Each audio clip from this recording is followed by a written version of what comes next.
আসসালামু আলাইকুম ওয়া রাহমাতুল্লাহ।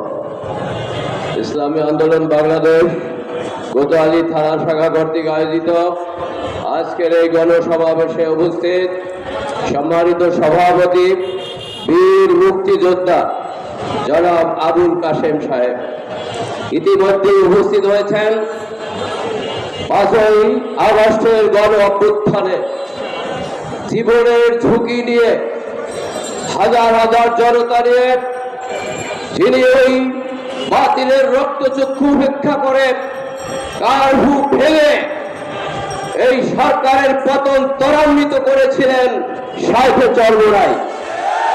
উপস্থিত আছেন অন্যান্য নেতৃবৃন্দ, প্রধান অতিথি উপস্থিত হয়েছেন, বক্তব্য রাখবেন। সংগ্রামী বন্ধুগণ, আজকের গণসমাবেশের প্রথম দাবি হল গত ফ্যাসিস্ট সরকারের দৃষ্টান্তমূলক বিচার।